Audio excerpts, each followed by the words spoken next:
Hello everyone, आप सबका स्वागत है स्पार्क इंस्टीट्यूट के ऑफिशियल एजुकेशनल प्लेटफॉर्म पर। जैसे कि आप सबको पता है कि हम सबकी ना बहुत सारी नोटिफिकेशंस जो हैं वो आउट हो चुके हैं।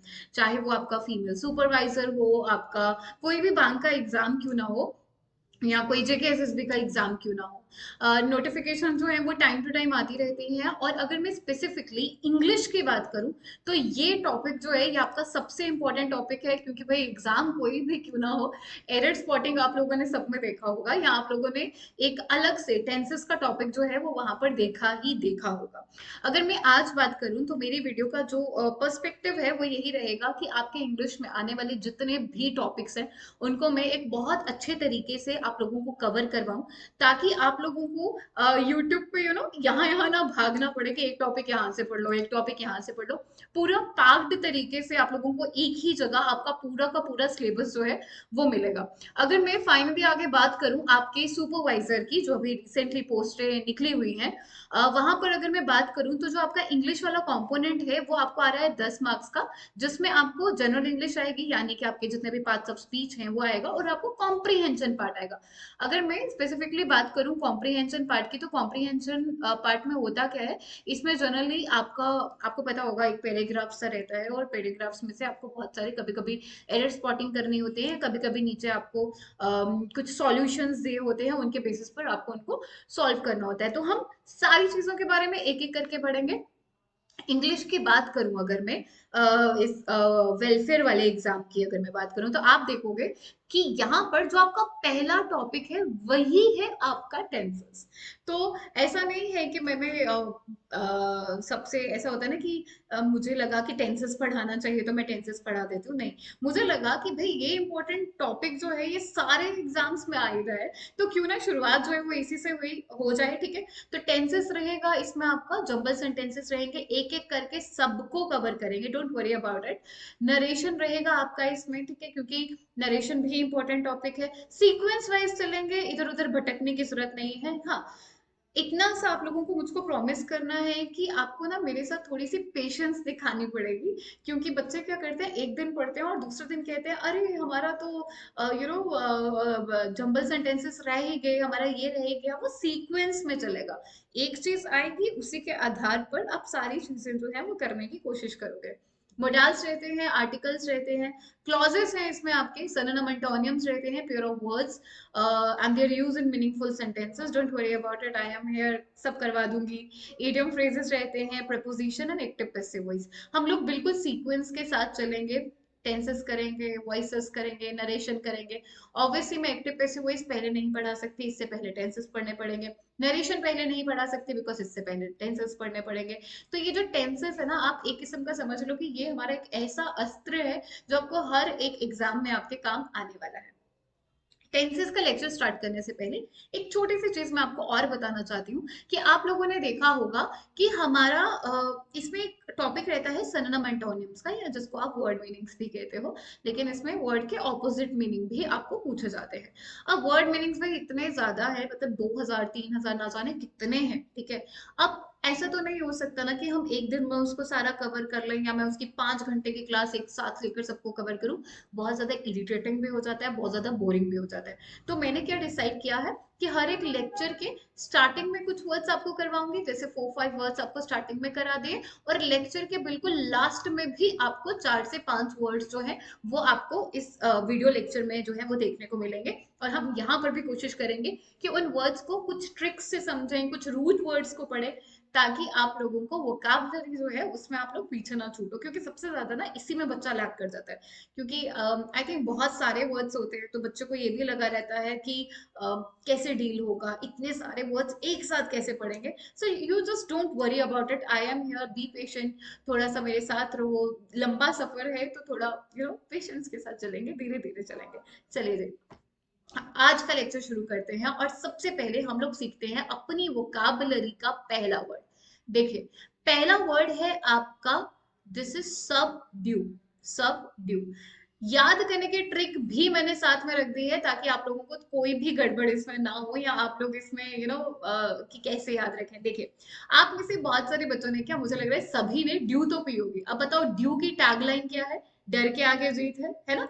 सुना ही होगा आपने, डर के आगे जीत है। और सबड्यू का मतलब भी होता है जीतना, या आप ऐसा कह सकते हो कि किसी को हराना या कॉन्कर करना, जिसको हिंदी में आप कहते हैं कि अपने वश में करना, ठीक है? तो सबड्यू का मतलब किससे याद रखना है? माउंटेन ड्यू की टैगलाइन से, दैट इज योर डर के आगे जीत है, ठीक है? यहाँ पे लिख लेती हूँ मैं जिसको नहीं पता, डर के आगे जीत है। तो डर के आगे जीत है, जीत को अंडरलाइन कर लेना, ठीक है? और जीत का मतलब क्या है कि भाई विक्ट्री हासिल करना, जीतना, है ना, हराना, किसी को वश में करना। वर्ब एक बार देख लेते हैं, that that is a verb, ठीक है? पार्ट ऑफ स्पीच पूछेंगे तो वर्ब है इसका, ओवरकम करना, ठीक है? सिनोनिम देखेंगे तो कॉन्कर करना है ना, किसी चीज को वश में करना, डिफीट करना, हराना। बेस्ट, जो इंसान बेस्ट होगा ऑब्वियसली वही ये सारी चीजें कर सकेगा। मास्टर करना, ओवरकम करना, वैंक्विश करना, सबजुगेट करना। एक बहुत अच्छा वर्ड यहाँ पे आया है, सबजुगेट करना। तो एक साथ मुझे लग रहा है बहुत सारी वोकैबुलरी निकल जाती है। देखो, ये जो सबजुगेट वर्ड है ना, इसको आप स्टार मार्क कर लो। क्यों स्टार मार्क कर लो? इवन दिस वेलफेयर की जो प्रिपरेशन कर रहे हैं वो लोग तो भाई इसको ना ऐसे वो चांद सितारों से चमका दो इसको। क्यों? सबजुगेट मतलब होता है दबाना, किसी पर्सन को दबाना, या आप ऐसा कह सकते हो कि किसी के ऊपर कंट्रोल करना। अब सबड्यू का मतलब तो हुआ कंट्रोल करना, लेकिन सबजुगेट का मतलब जो होता है ये भी कंट्रोल करना है, बट ये अगर ज्यादातर देखें ना तो ये विमेन सेंट्रिक इश्यूज में यूज होता है। आप कोई भी एक ऐसा एडिटोरियल पढ़ लो जिसमें औरतों की बात करी गई होगी, आप देखोगे कि ये जो सबजुगेट वर्ड है, there is a fictional novel as well, जिसका आई थिंक नॉन फिक्शन है वो, जिसका मतलब जिसका टॉपिक का नाम ही है सब्जुगेशन ऑफ विमेन, यानी कि औरतों को जो भी दबाया जा रहा है वो कैसे दबाया जा रहा है, right? So just remember the word subjugate किसका सिनोनिम है? सबड्यू का देखो, सबड्यू सबजुगेट, ठीक है? यहाँ से याद रहेगा आपको। और क्या है? सरमाउंट है इसका, ट्रम्प है इसका, विन है इसका, सप्रेस, क्रश, ये सारे इसके हैं। तो सब पढ़ने हैं, धीरे धीरे पढ़ने हैं, याद अच्छे से करने हैं, राइट? नेक्स्ट वर्ड देखते हैं। ऑब्वियसली अगर आप किसी को जीतोगे या किसी को हराओगे तो एंटोनियम क्या हो गया कि आप हार गए। सो बी डिफीटेड बाय समवन, ठीक है? डिफीटेड। और क्या हो सकता है? लूज, है ना? आपने कोई चीज का आपको लॉस हो गया, गिव अप कर दिया, सरेंडर कर दिया, यील्ड कर दिया। Yield is again an important word, कुछ बच्चे मिस कर देते हैं, उनको लगता है पता नहीं क्या मतलब है। यील्ड का मतलब भी यही होता है जब कोई आप पर भारी हो जाता है या आप लोग किसी से हार जाते हो, राइट? उसके बाद अगर मैं एग्जाम्पल की बात करूं तो एक यहाँ पे बहुत अच्छी एग्जाम्पल कोट की गई है कि the supreme art of war is to subdue the enemy without fighting. कि भाई एक जो वॉर की एक कला है ना, वो कला ये है कि आप सामने वाले, आप अपने शत्रु से लड़े भी ना और उसके ऊपर पहले ही जीत हासिल कर दे। तो बहुत it's a good quote, right? तो वर्ड हमने क्या सीखा? सबड्यू सीखा। ट्रिक क्या थी? डर के आगे जीत है। तो आई थिंक बहुत इजी वर्ड है, सबको हमेशा याद रहेगा और रहना भी चाहिए, राइट? चलिए नेक्स्ट वर्ड की तरफ अगर मैं बढ़ूं तो नेक्स्ट वर्ड है आपका जस्ट स्किप इट, या this is your next word. मतलब है इसका ओनर्स, ठीक है? ओनर्स देखो, याद करने का तरीका बहुत ही आसान है, कोई भी कॉम्प्लिकेशंस नहीं है इसमें। अगर आप ऑन अस की बात करें तो ऑन अस का हिंदी में क्या मतलब होगा? हम पर। क्या मतलब होगा? आप मुझे बताओ, हम पर हमेशा से क्या रहता है? बर्डन, रिस्पॉन्सिबिलिटीज, जिम्मेदारियां। और ओनस का मतलब भी यही होता है, जिम्मेदारी, भार, दायित्व, है ना? जो आपके कर्तव्य होते हैं किसी चीज को लेकर। सरनम की एक बार मैं बात करूं तो burden, responsibility, liability, obligations, duty, weight, load, charge, encumbrance, ये सारे इसी के synonyms है। तो ओनस कैसे याद रखना? हम पर। अब हम पर हमेशा से क्या रहते हैं? जिम्मेदारियां। कभी फैमिली की, जैसे the owners of your job is on your shoulder, है ना? Your job, like the responsibility of your job, है ना? Responsibility of taking a job is on your shoulder only. So आपको इस चीज को भी ध्यान में रखना है कि ओनर्स का मतलब क्या होता है? रिस्पॉन्सिबिलिटी। और रिस्पॉन्सिबिलिटी को याद करने के लिए ऑनर्स याद कर लेना, हम पर, खत्म बात। कोई ज्यादा कॉम्प्लिकेशन वाली बात ही नहीं है। अच्छा, एंटोनियम क्या हो गया भाई? तुम रिस्पॉन्सिबल हो तो इररिस्पॉन्सिबल हो गए, है ना?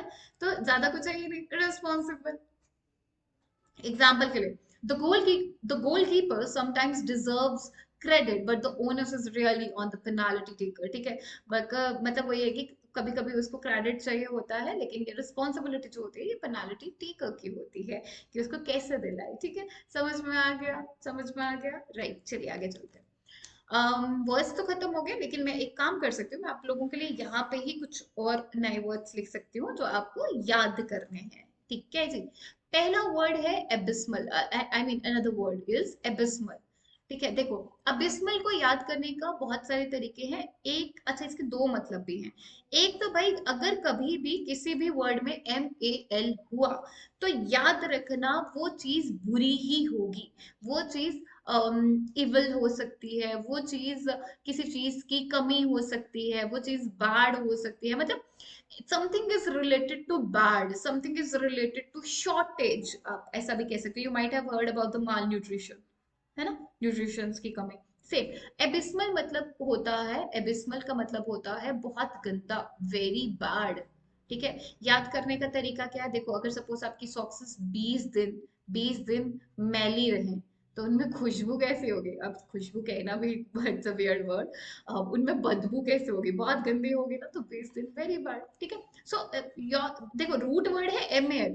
MAL यानी बुरा, गंदा, है ना। अब बैड वर्ड MAL जिसमें भी होएगा वो सारे इसी से रिलेटेड होंगे। इधर इट्स योर मेलोडी, है ना, माल न्यूट्रिशन, ये सब करवाऊंगी, don't worry about it. Just एक आइडिया दे रही हूँ कि वर्ड्स को याद कैसे किया जाता है। आपका मेलिशियस हो गया, है ना, बहुत सारे वर्ड्स आते हैं। MAL याद रखो यार, गंदा ऑप्शन में से निकाल लोगे। 4 ऑप्शन होंगे, देख लेना, जिसमें गंदा या शॉर्टेज या कमी, है ना, किसी भी ऐसी चीज की बात कर रही है, आपको पता लग जाएगा ये सही वर्ड है। ऐसे ही हमें वोकाबलरी आगे सारी पढ़नी है, हमें रूट वर्ड्स को पकड़ना है। भाई रूट वर्ड्स एक बार तुमने पकड़ लिया, फर्क ही नहीं पड़ता कौन सा वर्ड है, कितना बड़ा वर्ड है। भाई रूट वर्ड्स जो है ना, वो एक किस्म का है, भगवान ने ना वहां से वो गिफ्ट भेजा हुआ है हमें, राइट। चलिए आगे चलते हैं, टॉपिक स्टार्ट करते हैं। टॉपिक का नाम है टेंसेस। बहुत इंपॉर्टेंट टॉपिक है भाई, कोई भी एग्जाम दे दो, इस टॉपिक को तुम लोग छोड़ के जा ही नहीं सकते, क्योंकि ये टॉपिक अगर तुम लोगों ने छोड़ दिया तो भाई अपना बेड़ा गर्क खुद कर दिया, है ना। तो चलो शुरू करते हैं। देखिए, सबसे पहले तो आपको ना इस वर्ड का मतलब पता होना चाहिए। मैंने बहुत सारे बच्चों को ऐसा देखा है, जब मैं उनको पूछती हूँ टेंस, वो बोलते हैं टाइम। अरे मुझे बताओ, अगर मैं यहाँ पे 3 AM लिख रही हूँ, can you consider it tense? No, obviously, because this is a time, right? So what is tense actually? Tense क्या होता है? It's a time of an action, कि किसी भी एक एक्शन के होने का वक्त क्या है। मतलब कि जब आप एक सेंटेंस पढ़ते हो ना इंग्लिश में, तो वो टेंस आपको ये बताता है कि ये जो आपका काम है, ये आज हुआ है, कल हुआ था, या आने वाले कल में होगा। एक्चुअली में टेंस आपको क्या करा बताते हैं, किसी भी एक एक्शन के होने का वक्त। अब देखो, एक एक्शन के होने के सिर्फ 3 ही समय हो सकते हैं, या तो वो आज हुआ होगा, या तो वो पिछले कल में होगा, या तो वो आने वाले कल में होगा। बस भाई इसी के आधार पर हमने इसको प्रेजेंट में बांट दिया, पास्ट में बांट दिया, फ्यूचर में बांट दिया, खत्म कहानी। अब सुनो कि एग्जाम में सवाल कैसे आते हैं। पहली बात तो भाई, तुम नायब तहसीलदार का पेपर नहीं दे रहे हो, एनटी का पेपर दोगे, तो उसमें क्या होता है, थोड़ा ट्रांसलेशन पे हमें वर्क करना पड़ता है, बिकॉज एक पोर्शन ऐसा आता है जिसमें वो ट्रांसलेशन पूछता है, राइट। अगर आप प्रिपेयर कर रहे हो JKSSB, बैंकिंग, CUET, या दिस वुमेन वेलफेयर वाले एग्जाम की, तो इनमें हमें सवाल कैसे आते हैं, इनमें हमें एक लंबा सा सेंटेंस दिया जाता है और पूछा जाता है कि अब तुम लोग हमें ये बताओ कि इसमें से किस में गलती है। ठीक है, कौन से पार्ट में गलती है, मैं सारी के सारी एग्जांपल्स के साथ आपको बताऊंगी, don't worry about it. PYQs भी उठाएंगे आने वाली क्लासेस में, हम लोग देखेंगे कि पहले कितने सवाल बन चुके हैं, है ना। या ऐसा भी होता है कि कभी कभी ना हमें पता होता है कि इस पे सवाल बन सकता है, तो वो सारी चीजें भी हम कवर करेंगे, डोंट वरी अबाउट इट। ठीक है,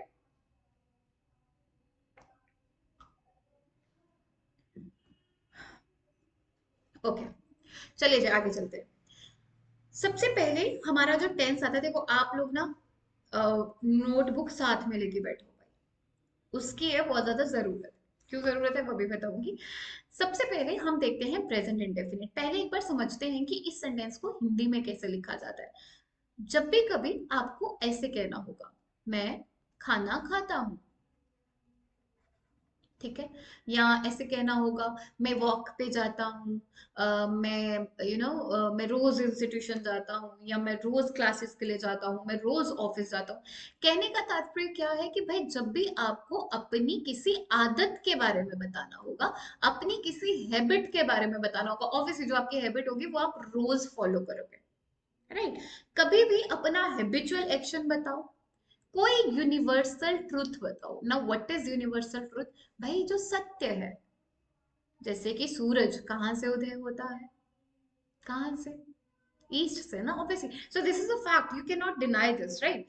सो यूनिवर्सल ट्रूथ कोई भी होगा, कोई भी फैक्ट होगा। अब ये फैक्ट क्या हो गया, कोई मैथमेटिकल फैक्ट हो सकता है, कोई साइंस का फैक्ट हो सकता है, मतलब किसी भी चीज का फैक्ट। सपोज अगर मैं कहूँ कि दो और दो मिलकर चार बना दे, क्या तुम लोग उसको पांच बनाओगे? अरे वो मजाक वाला पांच नहीं बनाना है ना, कि ऐसे करते ऐसे करते, दैट्स अ डिफरेंट कॉन्सेप्ट। लेकिन अगर मैं कहूँ कि भाई इतने डिग्री सेल्सियस पर आपका पानी गर्म होगा तो वो वाटर वेपर्स में कन्वर्ट हो जाएगा, तो you can not deny this, right.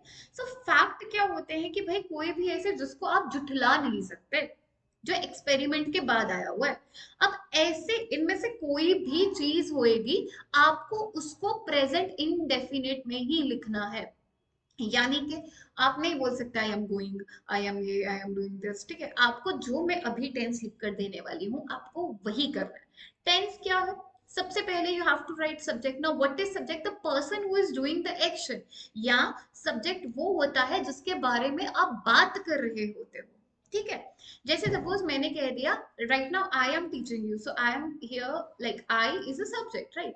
तो सब्जेक्ट क्या होता है? Doer of an action, you can write doer of an action. कोई भी एक मतलब जो एक्शन कर रहा होता है वो। अब आपको इसके बाद लगानी है वर्ब, यहाँ पे ना स्लैश यूज करना, ठीक है। वर्ब की फर्स्ट फॉर्म, या तो वर्ब के साथ लगाना है एस और एस, इसको आप ऐसे भी लिख सकते हो V1 और एस और S, it will depend on the subject. How it will depend on the subject, I will explain it, don't worry about it. Plus object, ठीक है। ये एफर्मेटिव का मतलब है कि सिर्फ पॉजिटिव सेंटेंसेस में, ये नेगेटिव होते हैं, ये इंटेरोगेटिव होते हैं, यानी कि जब आप सवाल पूछ रहे होते हो, राइट। एक बार समझते हैं। टेंसेस में प्रेजेंट इंडेफिनिट पढ़ने से पहले तीन चीजें याद रखना। एक, first person, second person, third person. देखो this is the very basic of English grammar, you should know this, कि भाई ये होते क्या है। क्योंकि अगर आप लोगों को ये नहीं पता होंगे ना, तो फिर हमारे लिए आगे जाके थोड़ी सी प्रॉब्लम होगी, बिकॉज हमें हेल्पिंग वर्ब जो है वो यहीं से आना चाहिए। आज फर्स्ट लेक्चर है तो ये काम मैं खुद ही कर देती हूँ कि आप लोगों को एटलीस्ट बेसिक पता हो कि कहाँ पे क्या चीज कैसे यूज होती है। देखो फर्स्ट पर्सन में हमारे पास दो वर्ड्स आते हैं जिनको हम कहते हैं आई और we, right.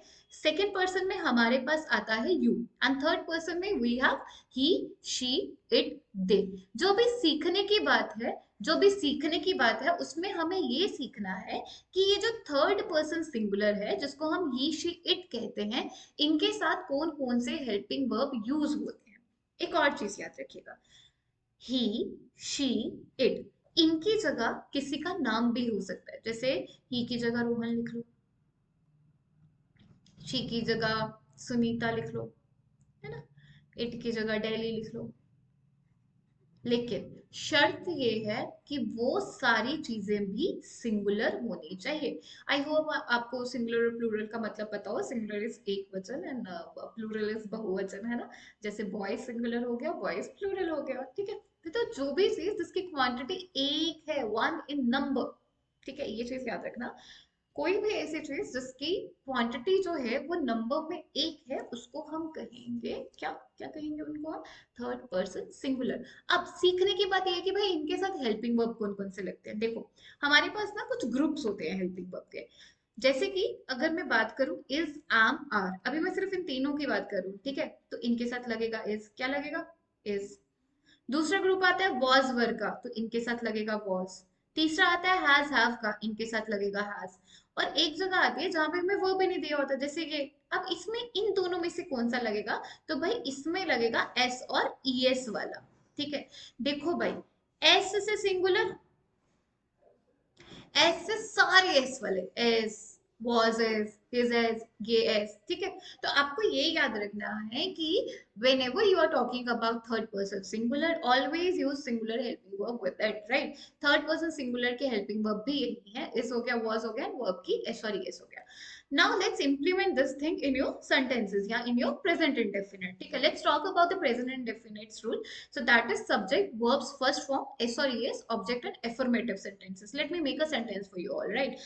Let me add, okay, let me make it here. ठीक है, आप लोग ये साथ साथ में प्लीज नोट भी करते रहिएगा, ठीक है। अब देखो, अब जैसे मुझे कहना है वो गाना गाती है, हिंदी सुन ली आपने, गाना गाती है, शी लिखा। अब गाने का मतलब होता है सिंग, संग करना, राइट। अब this is your third person singular, मैं यहाँ नहीं लिखूंगी सिंग, मैं यहाँ लिखूंगी सिंग्स। क्या बोलते हो, बात बनी कुछ, समझ में आया? फिर से सुन लो।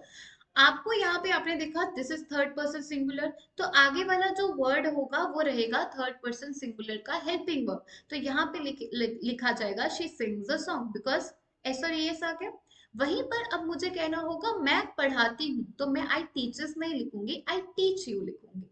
क्यों लिखूंगी? क्योंकि ये थर्ड पर्सन सिंगुलर नहीं है ना। ये वाला जो रूल है ये सिर्फ और सिर्फ इम्प्लीमेंट होगा आपके थर्ड पर्सन सिंगुलर वाले में, यानी कि ही शी इट में ये इम्प्लीमेंट होगा, और ये किसी में भी इम्प्लीमेंट नहीं होगा। इज इट क्लियर भाई? Is it clear? एक बार फिर से सुन लो मैंने क्या कहा। मैंने कहा कि प्रेजेंट इंडेफिनिट का रूल होता है कि आप लोगों को सब्जेक्ट लगाना है, वर्ब की फर्स्ट फॉर्म लगानी है, एस और एस लगाना है, ऑब्जेक्ट लगाना है। ठीक है जी। दूसरी चीज मैंने आपको ये कही कि भाई ये जो आपके थर्ड पर्सन सिंगुलर वाले होते हैं, मैंने दे की बात नहीं कही क्योंकि दे तो आपका प्लूरल आ गया है ना, तो दे की बात नहीं हो रही है, लेकिन ही शी इट की बात हो रही है कि जब भी कभी आपका थर्ड पर्सन सिंगुलर आता है, in that case you have to use singular helping verb, that is your is हो गया, वाज हो गया, हैज हो गया, एंड मोस्ट इंपॉर्टेंट आपका एस और ईएस वाला हो गया। ठीक है। अब सुनो, चाइल्ड और चिल्ड्रन में से सिंगुलर कौन सा है? चाइल्ड। अब मुझे कहना होगा बच्चा खेलता है, मैं बोलूंगी चाइल्ड प्लेज, सिंगुलर आ गया। लेकिन वहीं पे अब मुझे चिल्ड्रन कहना होगा, प्लूरल हो गया, तो मैं बोलूंगी चिल्ड्रन प्ले। क्लियर है? तो ये था आपका सिंगुलर प्लूरल का एक छोटा सा कॉन्सेप्ट। ठीक है, आगे चलते हैं। अगला आता है हमारे पास डू और डज वाला। अब देखो, ये है आपका नेगेटिव। अब हमेशा तो नहीं बोलोगे ना वो गाना गाती है, वो वॉक पे जाती है, कभी कभी ऐसे बोलना है वो वॉक पे नहीं जाती है ना, अरे वो तो जिम ही नहीं जाती, वो तो ये काम करती ही नहीं है। ऐसे केस में आप क्या करोगे? ऐसे केस में अब रूल कहता है कि सब्जेक्ट लिखो, obviously the doer of an action. इसके accordingly either you have to use do और you have to use does, depends on the subject. अब ये कैसे डिसाइड करेंगे? देखो भाई, जहां जहां थर्ड पर्सन सिंगुलर था ना, जहां जहां थर्ड पर्सन सिंगुलर था, यानी कि ही शी इट या किसी का सिंगुलर नाम, वहां वहां डज यूज करना। और जो प्लूरल वाली चीजें हैं इंक्लूडिंग आई एज वेल, वहां पर डू यूज करना। इतना सा क्लियर है? अब मुझे कहना है सीता गाना नहीं गाती, बताओ सीता क्या है? सिंगुलर। तो मैं बोलूंगी सीता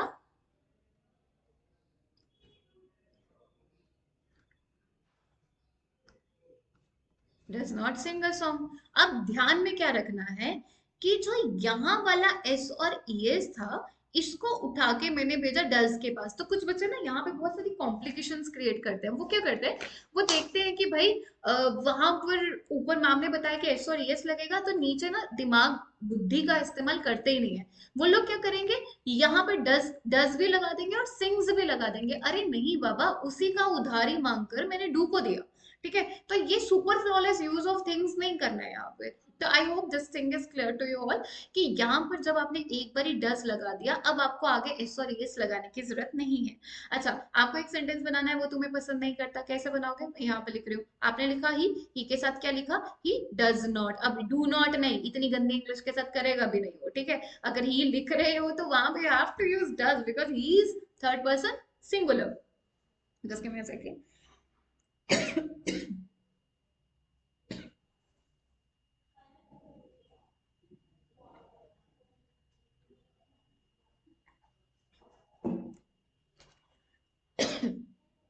सॉरी गाइस।